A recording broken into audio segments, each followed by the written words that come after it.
হামের উপসর্গ নিয়ে আজ ময়মনসিংহে ৩ ও বান্দরবানে ২ শিশুর মৃত্যু হয়েছে। বাড়ছে হামে আক্রান্ত শিশুর সংখ্যা।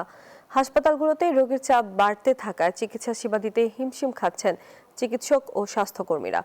জনস্বাস্থ্য বিশেষজ্ঞরা বলছেন, সংক্রমণের তীব্রতা বাড়ার অন্যতম কারণ হাসপাতালের ভেতরে ও বাইরে পর্যাপ্ত আইসোলেশন বা পৃথক রাখার ব্যবস্থার অভাব। আক্রান্ত শিশুদের মাধ্যমেই এই রোগ দ্রুত অন্যদের মধ্যে ছড়িয়ে পড়ছে। এ বিষয়ে আরো খবর জানাতে খুলনা ও পিরোজপুর থেকে যুক্ত হচ্ছেন সহকর্মীরা। দর্শক, শুরুতেই চলে যাব খুলনায়। সেখানে রয়েছেন সহকর্মী মাকসুদ রহমান। মাকসুদ, আমাদেরকে জানাবেন যে সে জেলায় হামের প্রাদুর্ভাব নিয়ে সর্বশেষ কি তথ্য রয়েছে আপনার কাছে? সামিয়া তমা, আজকে হাম রুবেলা টিকাদান কর্মসূচির ৬ষ্ঠ দিন। এই নিয়ে কিন্তু ৬০তম দিনে যারা কিনা হাম উপসর্গ নিয়ে আসছেন শিশুরা, তাদের কিন্তু টিকা দেওয়া হচ্ছে।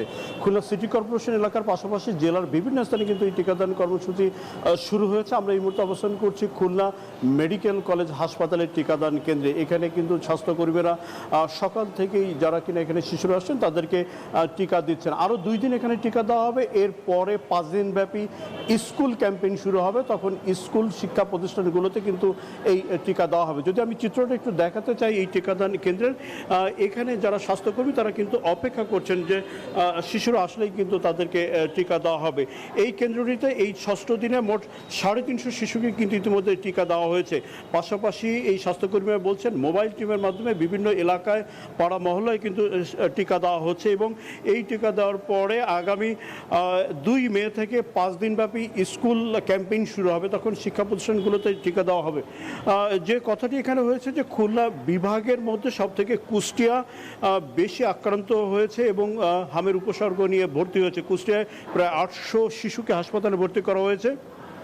এরপর যশোরে 448, মাগুরায় 338 এবং খুলনা হাসপাতালে ভর্তি হয়েছে প্রায় 233 জন শিশু। এই সমস্ত শিশুদের হামের উপসর্গ রয়েছে, কিন্তু আসলে যে জটিলতাটুকু এখানে হয়েছে সেখানে আসলে পরীক্ষা করা যাচ্ছে না যে তারা আসলে হামে আক্রান্ত কিনা। এই কারণে পাশাপাশি একই রুমে থাকার কারণে যার হামের উপসর্গ নিয়ে এসেছেন, যারা হাম আক্রান্ত, এই 2 রোগী পাশাপাশি থাকার কারণেই কিন্তু এখানে হাম ছড়ানোর একটা উদ্বেগ বা একটা পরিস্থিতি রয়েছে। তো এখানে কিন্তু আইসোলেশনে রাখা হয়েছে, কিন্তু যেহেতু হাম শনাক্ত করা যাচ্ছে না এই কারণে কিন্তু এখানে জটিলতা হচ্ছে এবং এটা কিন্তু হাম ছড়াচ্ছে, এরকম একটা উদ্বেগ অবস্থার মধ্যে রয়েছে। এই ছিল খুলনা টিকাদান কর্মসূচির সর্বশেষ খবর। আমরা ফিরছি স্টুডিওতে সামিয়া তমার কাছে। তমা। মাকসুদ, ধন্যবাদ আপনাকে।